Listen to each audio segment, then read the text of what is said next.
athlète sportif, coach, influenceur, youtubeur, recordman français du développé couché. Vous pensez bien évidemment à Baptiste Marchais. Bonjour Baptiste Marchais. Bonjour Martial. Allez, les youtubeurs doivent faire parler d'eux pour exister. C'est la loi, c'est la règle. Et votre dernière provocation en date pour exister, elle est simple, elle se résume en une phrase. Les Français méritent de disparaître. Par dignité, ils doivent mourir. Merci la provocation. Oh, c'est pas une provocation. En plus, généralement, quand on provoque les autres. Tandis que les Français, ça m'inclut moi. Ça vous a pas échappé que je suis français. Donc ça veut dire que moi-même, je mérite de disparaître, moi, ma lignée, etc. Donc je m'inclus dedans. C'est pas une provocation, c'est un constat, c'est ce que je pense. Et je sais que vous avez dit, quand on est youtubeur ou influenceur, il faut faire parler de soi. Oui. Je crois que surtout quand on est youtubeur ou influenceur, il faut dire ce que les gens ont envie d'entendre. C'est ça qui fait que vous marchez. Et hélas, je rentre pas dans cette case, c'est-à-dire que moi, je dis simplement ce que je pense. Après, c'est à voir. Si les gens préfèrent que je leur dise ce qu'ils ont envie d'entendre, ou s'ils ont envie d'entendre mon point de vue, même s'ils sont pas d'accord avec. Baptiste, vous dites pas les Français vont disparaître, vous dites ils méritent. Ah oui, parce que c'est leur comportement qui les amène à devoir disparaître. C'est pas la vérité, c'est pas leur comportement. C'est votre vérité. Non mais je sais pas, on est tout le temps, vous, moi et de manière générale en train de faire le constat que les Français font des mauvais choix, se comportent mal, etc. On est quand même très critique envers notre peuple.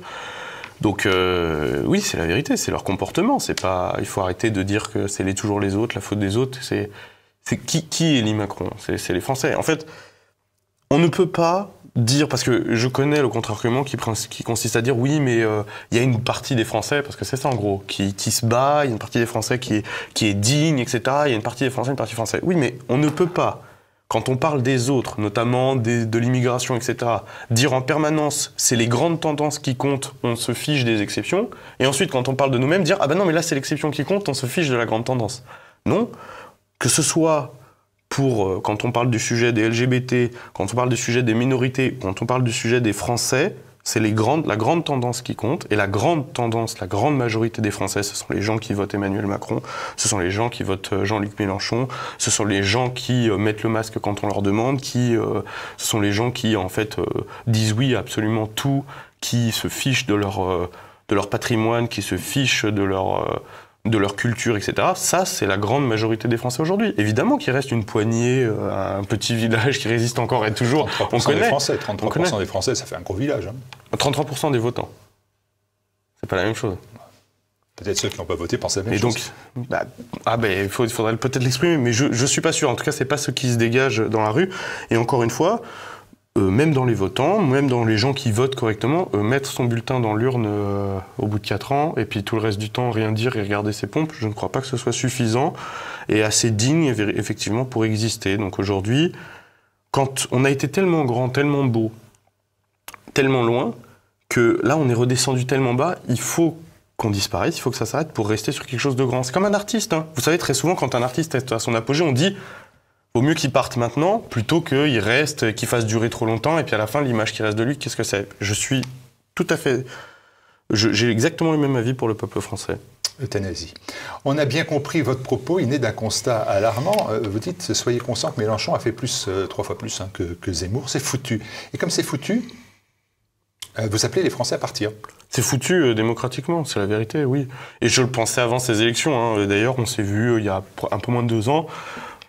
Je pense que en étant tout à fait honnête, vous voyez que mon discours n'a pas évolué, j'ai pas changé mon fusil d'épaule ou quoi que ce soit. Simplement, peut-être qu'il y a 2 ans, j'étais moins connu, donc il y a beaucoup de gens à qui peut-être ça a échappé et qui aujourd'hui ont l'impression que c'est une réaction à chaud ou quoi que ce soit. Non, simplement ces élections sont venues confirmer une pensée que j'ai déjà depuis plusieurs années, c'est-à-dire que le système électoral ne nous permettra pas de vaincre, que la majorité des Français est trop faible pour survivre, donc que le changement ne viendra pas d'eux et que la voie démocratique ne nous mènera à rien, que ce côté-là est foutu et donc effectivement il faut s'ostraciser, entre guillemets, il faut sortir de ce système et se préparer aux grands événements qui vont arriver, à savoir certainement la guerre civile. Je précise que je ne l'encourage pas, je ne suis pas en train de dire aux gens qu'il faut déclencher la guerre civile, je dis simplement que ce que je pense, c'est qu'au vu de tout ça, la guerre civile va arriver et que si changement il y a, il viendra certainement par ça. Et qu'aujourd'hui, la seule chose importante, c'est effectivement de s'y préparer. Et pour s'y préparer correctement, c'est triste à dire, mais il faut sortir un petit peu, il faut s'extirper des griffes du monstre parce que c'est pas ici, au cœur du problème, qu'on peut régler les choses. Ah, où je comprends pas les choses, vous allez me les expliquer. Moi, il dit il y a 2 ans, et je m'en souviens parfaitement, il faut partir, et quand il y aura le devoir de se battre pour la France, je reviendrai. Voilà, c'est ça. Donc globalement, c'est la même chose. Vous n'avez pas changé de point de vue, je vous en donne acte. Mais ce que je comprends pas très bien, c'est est-ce que partir, c'est faire quoi? Dans votre cas, vous êtes parti au Texas, là on le voit sur votre chaîne. Là, j'étais parti pour un séjour, j'étais pas parti pour y vivre. Mais est-ce que ça veut dire quoi? Ça veut dire est-ce que je pars définitivement définitivement, encore une fois, non, c'est pas définitif puisque c'est jusqu'au jour J. Après, à savoir, le jour où de grands événements arriveront, moi je ne suis pas devin, je ne sais pas où ça va mener. C'est-à-dire, si ça mène à la fin de notre civilisation, à la fin, et puis peut-être à ma propre mort, ça sera la fin à ce moment-là. J'en sais rien, je ne me projette pas. J'essaye d'être prêt, d'être préparé, j'essaye pas de lire l'avenir. Si vous ne vous projetez pas, moi je vais vous projeter à travers les autres. Papacito, un ami, lui dit je veux partir en Espagne. Alors le ciel il est peut-être un petit peu plus bleu. Enfin, les nuages qui s'amoncellent sur la France s'amoncellent aussi sur l'Espagne, ça ne vous a pas échappé. Ce sont les mêmes mots, MAUX. Je ne sais pas si tout est exactement pareil. C'est vrai que d'un point de vue... Alors moi, je ne suis pas un spécialiste de l'Espagne, donc ça, il faudra plutôt lui poser de la question à lui. C'est vrai que d'un point de vue extérieur, je ne connais l'Espagne que par les quelques séjours que j'y ai fait pour des compétitions, etc. C'est vrai que d'un point de vue tout à fait extérieur, certaines choses, du point de vue de la sécurité, etc., ont l'air quand même d'être plus correctes en Espagne qu'en France. Après, il y a une autre chose qui joue énormément, c'est de ne plus contribuer à l'impôt, entre guillemets, parce que pour moi, c'est quand même une chose importante. C'est-à-dire que ici, l'État nous persécute, qu'on le veuille ou non, et c'est encore plus quand vous êtes influenceur ou engagé politiquement, ou en tout cas quand vous êtes une figure de l'opposition, l'État vous harcèle. Donc forcément, c'est pas les meilleures conditions pour construire, s'épanouir, etc. Je pense qu'effectivement, Papacito, en Espagne, généralement dans les pays limitrophes, ça suffit, il n'y a pas besoin d'aller beaucoup plus loin pour qu'on bascule dans l'anonymat total et qu'en fait on vous cherche plus tellement de poux dans la tête. La preuve en est, avec mes histoires de banque, la banque que j'ai trouvée est une banque européenne qui est située dans des pays frontaliers avec la France. Et j'ai eu aucun... Non, j'ai pas été officiellement interdit bancaire, mais j'ai pas eu de problème pour ouvrir un compte, tandis qu'en France, on m'a refusé dans absolument toutes les banques. Donc c'est bien la preuve que des fois, ça peut aider. Après, encore une fois, moi, l'Espagne, je connais pas, donc je vais pas parler pour... Et puis, il a des liens avec l'Espagne. Et puis, en plus, bien sûr. Il a des liens familiaux, etc. On lui posera la question, en temps voulu. Coupez-vous du monde, dites-vous. Est-ce que ça veut dire quoi, se couper du monde? Ça veut dire vivre en autarcie, c'est-à-dire qui font des bases durables d'autonomie, de façon à pouvoir s'extirper du monde au maximum. C'est bien. C'est ça votre idée? Ça peut être une solution. Encore une fois, moi je suis pas là pour expliquer aux gens exactement ce qu'il faut faire. Il faut faire comme ci, il faut faire comme ça. Le conseil que je peux donner, c'est ça. Je pense que beaucoup de gens gagneraient effectivement à repeupler les campagnes. Je vois énormément de gens qui sont en télétravail, par exemple. En télétravail, ça peut être de n'importe où. Donc, vous serez certainement mieux coupé de tout ça dans une campagne où vous aurez plus de liberté parce que moins de contrôle de l'État, un meilleur rapport à la nature, etc. Et puis, vous serez en dehors du cyclone, surtout le jour où ça pète. C'est toujours mieux d'être un petit peu à l'extérieur plutôt que dans l'œil de la tornade. Alors on va poursuivre votre analyse et vos conseils, mais j'ai inutile de vous dire que j'ai regardé que votre réaction d'influenceur est souvent, pas tout le temps, loin de là, mais quand même quelquefois mal perçue. Vous affirmez, je n'ai rien dit avant les élections, je savais où on allait, vous m'avez répété à l'instant. Si vous n'avez pas milité, vous n'avez pas eu la possibilité d'infléchir les résultats, il ne faut pas venir pleurer sur les résultats, c'est imparable. En fait, le truc, c'est que c'est l'inverse. C'est que si j'avais appelé, par exemple, à voter... Alors déjà, moi, je ne crois pas que mon rôle se soit appelé à voter quoi que ce soit.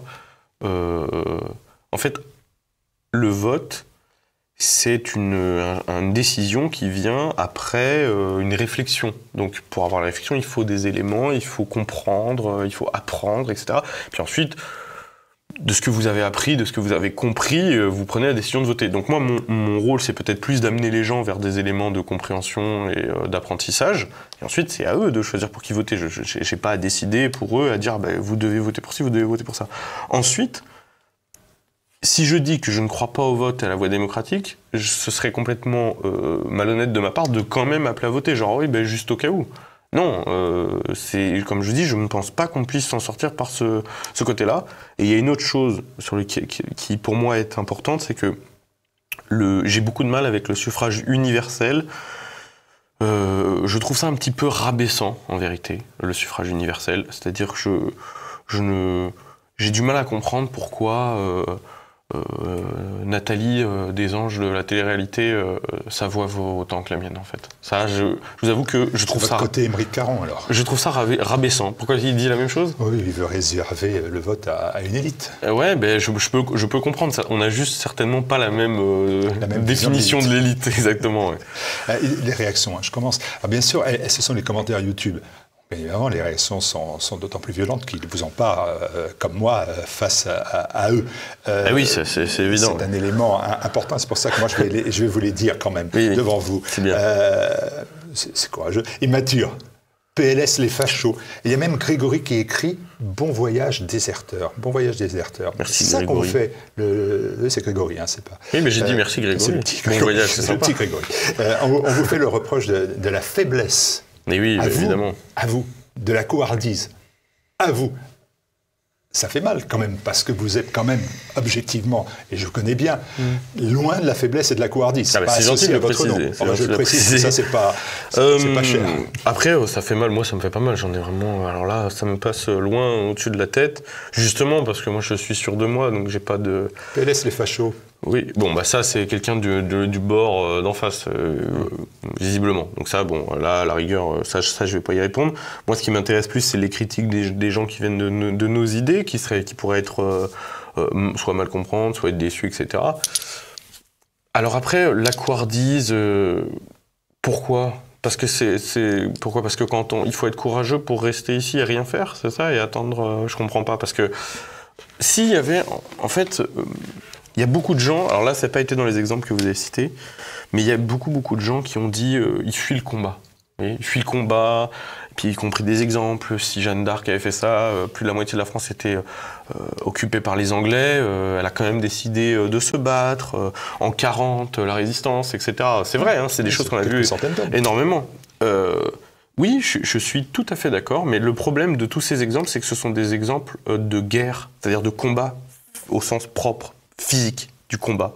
C'est-à-dire qu'en fait, Jeanne d'Arc, elle n'a pas dit « Mon Dieu, 60% de la France est occupée par les Anglais, présentons-nous aux prochaines élections. » Ou la résistance. La résistance française, ils ne sont pas dit « Bon, ok, alors on travaille pour les Allemands, on paye l'impôt pour les Allemands, on fait des papiers, tout dans les règles, hein, surtout on ne dit rien, quand les Allemands nous donnent des ordres, on le fait, mais par contre, aux prochaines élections, ils vont voir. » C'est pas ça qui s'est passé.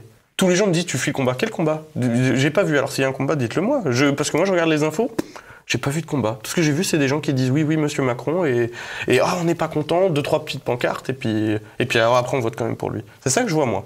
Appelez-moi quand il y a des gilets jaunes qui, pendant des semaines et des semaines, bien sûr, sur leur argent, sur leur travail, mais bien sur sûr, leur famille, il faut leur rendre. Et il faut occuper les rues, les ronds-points, c'est quand même superbe, ça, non? Oui, c'était superbe, je suis tout à fait d'accord, ça s'est arrêté. Ça l'est encore d'ailleurs. Hein. Ça s'est hélas arrêté. Alors déjà le mouvement a été un petit peu euthanasié parce qu'elle a été récupérée par la gauche, je vous l'apprends pas. C'est dommage. Et puis ça s'est arrêté aux premières violences en vérité. C'est-à-dire que le gouvernement a répondu de façon extrêmement violente, comme n'importe quelle dictature. C'est-à-dire a répondu par la force. Hein. On a vu utiliser la police pour frapper la population, tirer sur la population avec des armes non létales, hein, comme toutes les dictatures molles. Mais voilà, on l'a vu. Et bah du coup le mouvement s'est arrêté parce que les gens justement n'ont pas envie de combat. Les gens ils veulent bien manifester, ils veulent bien dire qu'ils sont pas contents, mais ils ne veulent pas se battre, ils ne veulent pas de violence. On peut les comprendre, mais encore une fois arrêtez de me dire que je fuis le combat. Il n'y a pas de combat et le jour où il y aura un combat, ce jour-là, j'attends tous ces gens parce que là j'espère que Grégory, tous les autres, etc. Quand on sera en train de se battre comme les Ukrainiens le font, comme les Arméniens l'ont fait, quand ce sera notre tour. J'espère, moi tous les jours je ferai des stories en demandant à Grégory, mais je ne comprends pas Grégory, pourquoi tu n'es pas avec nous? Où sont tous ces gens, tous les centaines de milliers, tous les milliers de commentaires de mecs qui disaient que tu es lâche, etc. J'espère que tous ces gens-là seront là, vraiment derrière la ligne de front, et qui seront là. Moi j'ai aucun doute sur ma propre présence, ou celle de Papacito, ou d'autres de mes camarades. J'espère que tous ces gens-là pourront faire fi de tout ça. On conserve pas ces reproches-là. On va en voir d'autres qui, à mon avis, sont plus intelligents. Ceux-ci ne sont pas. Mais il fallait le dire. Oui, non, mais c'est bien. Nous en avions convenu. Est-ce que vous n'êtes pas tout simplement éloigné de la vraie vie? Voilà, en fait, à force d'être youtubeur, je ne vois plus la réalité, donc ça fait place au dépit, un peu au désespoir d'ailleurs. Hein. Vous savez, le désespoir en politique, c'est de la sottise absolue, c'est de marasme, mais c'est toujours très valable. Mais ça, c'est une vraie question pour le coup, qui est intéressante. Même moi, alors pas sur ce sujet-là spécialement, mais c'est vrai que même moi, qui viens quand même, qui ai vécu toute ma vie très modestement, avec des revenus très modestes, d'une famille modeste, etc., qui a dû travailler durement, c'est vrai que même moi, des fois, je me dis, mais est-ce que le fait d'avoir changé complètement de classe sociale, est-ce que des fois Et je me pose la question. Je pense pas parce que, en tout cas économiquement, je vais venir sur la suite après. J'ai encore ma famille, hein, évidemment, tout le monde n'est pas devenu d'un seul coup. Enfin, j'ai pas gagné euro million non plus, donc c'est pas. Voilà, j'ai tous les gens que je fréquente, tous mes amis. J'ai pas changé de cercle d'amis, j'ai pas changé ma famille, j'en veux toujours autant, etc. Donc tous ces problèmes-là, je les vois. J'essaie de les aider maintenant que je peux. Ça fait plaisir de pouvoir dire à ma sœur, elle doit faire changer ses fenêtres. Écoute, c'est moi qui te les paye. Faut refaire la chambre du petit. Écoute, j'ai fait une sponsor. Je vais te donner un billet, etc. Mais enfin, ça n'empêche que les difficultés, elles les ont déjà. Ma sœur, elle travaille à plein temps, elle est obligée de me demander de l'argent pour pouvoir faire correctement la chambre du petit. Mes parents, je leur paye un voyage pour la fête des mères ou quoi que ce soit, parce que d'eux-mêmes, ils n'ont pas l'argent pour le faire. Donc non, je pense que la réalité, elle est toujours là. Et ensuite, une deuxième chose, c'est qu'effectivement, c'est intéressant, mais je pense que c'est l'inverse. C'est-à-dire que quand on est à ma place, on ne parle qu'avec des gens qui sont des militants ou convaincus de nos idées, etc. Moi, tous les jours, je reçois des centaines de messages de mecs qui disent « tu as raison », etc. On fréquente des gens comme vous, Martial, comme d'autres gens. Et donc, en fait, on a l'impression qu'il y a une émulsion, etc. Donc, en fait, ce qui m'éloignerait de la réalité, ce serait justement ce milieu et de se dire, bon, en fait, non, on va gagner. Là, je vois toute l'émulsion, tout ce qui se passe autour de moi, ma chaîne cartonne, les gens me suivent, je rencontre plein de gens qui sont d'accord avec moi, ou on a des divergences, mais qui, en tout cas, sont prêts à les défendre. Donc, en fait, et c'est ce qui se passe, à mon avis, pour beaucoup d'influenceurs, et c'est ce qui a fait la grosse déception du score de Zemmour, c'est-à-dire que beaucoup de gens se sont dit, mais Zemmour, il va faire 30%.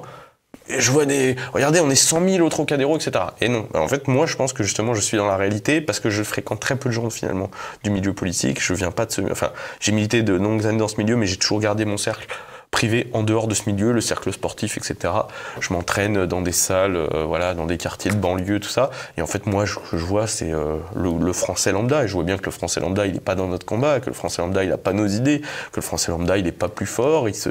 Au contraire, il s'affaiblit d'année en année. Et il se fait remplacer aussi d'année en année. Je le vois, tout ça. Donc non, au contraire, je pense que c'est le fait justement d'être resté dans la réalité et de pas être complètement tombé dans le monde ce qu'on appelle la patriosphère, etc. Je pense que c'est ça qui fait que peut-être que ma réaction est à contre-courant de certains autres. Alors, je reviens sur cette notion de s'expatrier. Pour vous, on le sait, s'il y a un choix, ça sera le Texas. Et j'ai regardé vos vidéos intitulées « Ma vie au Texas ». Les vlogs, ouais. Des blogs sur le Bench and Cigar Tour, en partenariat avec Getter. Vous voyez que j'ai aussi joué l'influenceur. Alors, j'ai regardé tout ça. Alors, prière et hymne américain avant un événement sportif, je me suis dit, ça, c'est cool. Ça, c'est bien pour eux. J'utilise vos termes, hein, cool. Manger de l'élan, avoir des couverts en plastique, mais pas en bois, oui, c'est cool. Oui, c'est des détails, mais c'est plus une grande rangée de sauce barbecue, oui, c'est cool. C'est cool à condition d'être américain, c'est-à-dire, vu que c'est quelque chose qui fabrique sur place, avoir beaucoup de choix de produits locaux, c'est bien pour eux. Vous nous montrez la vie au Texas, donc c'est parce que vous dites, regardez, c'est bien, quoi. Bon, la country music, c'est cool. Mais la pauvreté qui s'abat sur le Texas, 270 000 kilos distribués par la Banque alimentaire à Dallas, ça c'est relou, comme vous dites dans votre vidéo. L'arrivée massive, invasion, dit le gouverneur du Texas, Greg Abbott, à la frontière en raison de la crise de l'immigration, relou. Panne d'électricité à cause des ouragans, relou. L'herbe, elle n'est pas forcément toujours plus verte ailleurs, Baptiste Marchais. Alors, déjà, je suis pas l'avocat du Texas. J'ai jamais dit aux gens d'y aller. Il faut quand même le préciser. Je n'ai jamais dit à personne, et ça, je défie quiconque de retrouver une phrase de ma part qui dit aux gens d'émigrer au Texas. Je l'ai jamais dit. C'est un choix personnel parce que moi, j'ai des opportunités sur place et que c'est un endroit mis à part la France, c'est, je pense, l'endroit qui me plaît le plus. Donc, c'est pour ça. Donc, je suis pas leur avocat. Ensuite, tout ce que vous avez cité, je l'entends. Il faut évidemment, il faut l'expliquer, mais tout ce que vous avez cité, ça reste moins dur que vivre en France. Hein. Je suis désolé. C'est-à-dire que oui, il y a des pauvres à Dallas, ce qui est vrai, hein, parce que Dallas est une énorme ville, et c'est d'ailleurs une des rares villes démocrates du Texas avec Austin. Donc oui, il y a des pauvres, ça c'est vrai. Il faut quand même dire que le taux de chômage au Texas est seulement à 1%, hein, donc 10 fois moins élevé que celui de la France. Bon, donc il y a des pauvres, il y en a certainement moins qu'ici. Ensuite, oui, ça arrive, effectivement, c'est pas le paradis. Ensuite, oui, il y a des ouragans. Bah oui, là où ils vivent, effectivement, il y a des ouragans. Comme nous, il y a des inondations dans le Var. Et quand il y a de très fortes inondations, j'ai moi-même été, il y a quelques années, descendu dans le Var pour aider les gens avec des canaux, etc. et des gens qui étaient coincés dans leur maison. C'est terrible, mais enfin, c'est la nature, c'est comme ça. Ensuite, je sais plus ce que c'est le troisième truc. Oui, l'invasion migratoire. Bon, ça, c'est la vérité aussi. Effectivement, ils sont à la frontière. Donc, il y a une invasion migratoire mexicaine. C'est vrai. Mais là, pour le coup, je connais très bien le sujet. Moi, je suis beaucoup à Fort Worth quand j'y suis, donc qui est une grande ville avec énormément de latino-américains, énormément de Mexicains. Vous savez ce que c'est le premier métier, le premier et le deuxième métier le plus représenté chez la première génération de Mexicains au Texas, c'est-à-dire les parents arrivent, les enfants. Premier et deuxième métier, vous pouvez vérifier. C'est policiers et marines. Est-ce que vous pensez, en France, que le premier métier représenté dans l'immigration nord-africaine, c'est policier et militaire? Moi, je ne pense pas. Donc il y a immigration et immigration. Effectivement, il y a un gros problème d'immigration. Ensuite, il faut aussi dire que le Texas, c'est un pays qui a appartenu au Mexique, qui a été fondé et par des Mexicains et par des Américains. Hein. Les Mexicains sont battus à Fort-Alamo, et d'ailleurs c'est pour ça qu'il y a extrêmement peu de racisme, par exemple, de la part des Texans envers les Mexicains. Hein. La plupart des Texans, les gros patriotes, les grands conservateurs le disent, on a une culture commune, on se ressemble énormément. Les policiers avec qui je m'entraîne me disent on a très très peu de problèmes avec les Mexicains, puisque en vérité, mis à part les gangs, hein, parce que les gangs c'est comme partout dans le monde, mis à part les gangs, je veux dire les Mexicains de manière générale sont des fermiers qui viennent du nord du Mexique, qui ont la même culture que nous, qui sont très conservateurs. Le vote des Mexicains au Texas, et justement Greg Abbott a reçu un vote massif de la part des Mexicains, et ce sont des catholiques.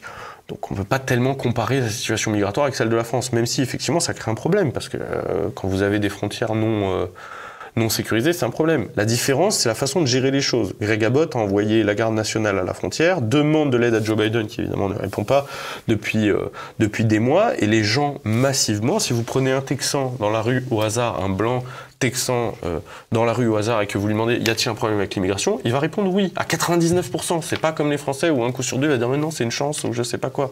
Donc évidemment, il y a des problèmes. C'est simplement, ils sont traités différemment. Cette forme de désespoir, est-ce que ça ne tient pas, et enfin, on en aura fini à cela, oui, à votre jeunesse, hein, un peu Lucien de Rubempré, vous voyez, Lucien Chardon dans Les Illusions perdues de Balzac. Vous perdez vos illusions parce que vous êtes jeune. Alors déjà, la première chose, c'est que je ne crois pas que ce soit du désespoir.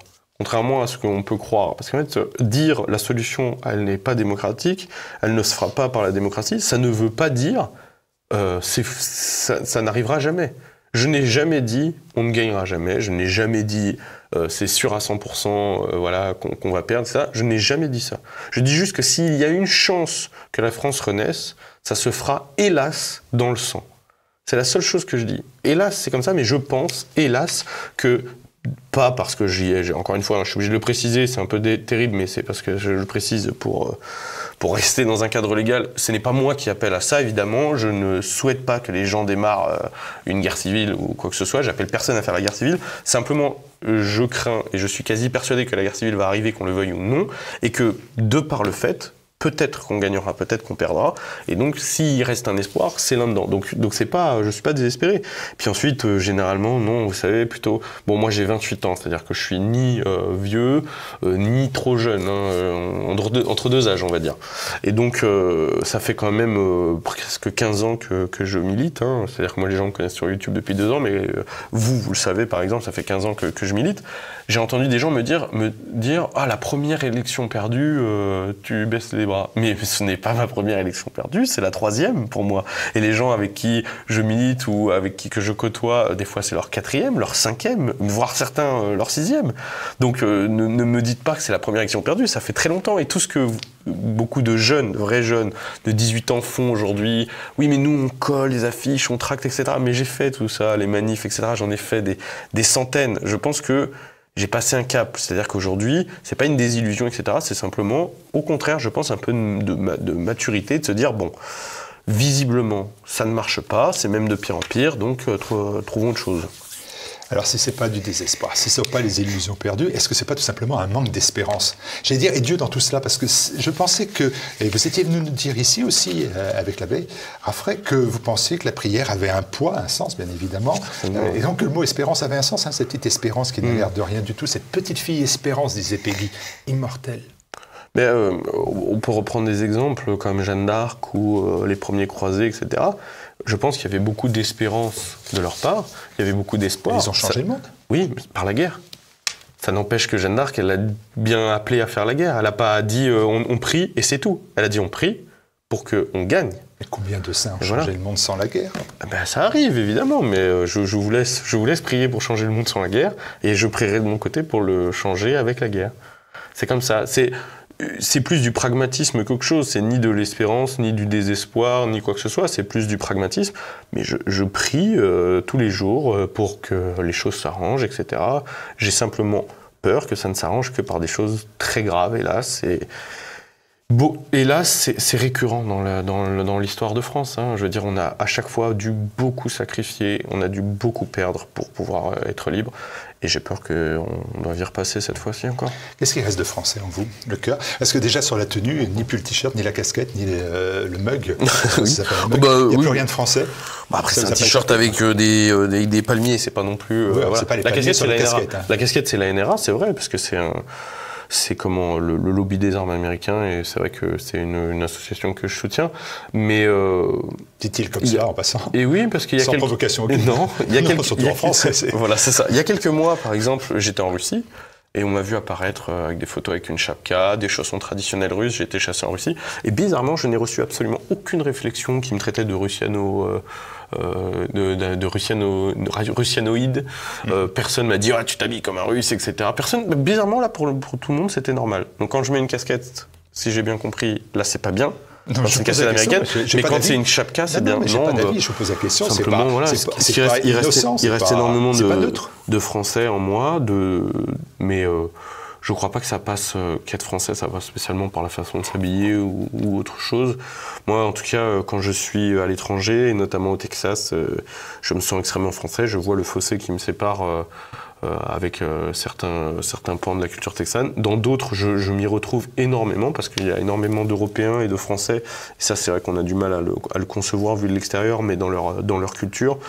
Donc, je pense que, typiquement, quelqu'un qui vit dans les montagnes du Béarn ou au milieu des forêts de Picardie, ou voilà, quelqu'un qui a vraiment un aspect très rural et très développé est beaucoup plus proche d'un Texan que d'un Parisien. C'est terrible, mais c'est comme ça. Faut pas oublier que c'est un endroit qui a été fondé par des Européens et qui a gardé une culture de la campagne, une culture du sauvage, de la ruralité, de la liberté qui est inhérent aussi à la culture rurale française. Simplement, ils l'ont fait perdurer, et puis évidemment, c'est aussi un autre pays, etc. Ils ont construit par-dessus.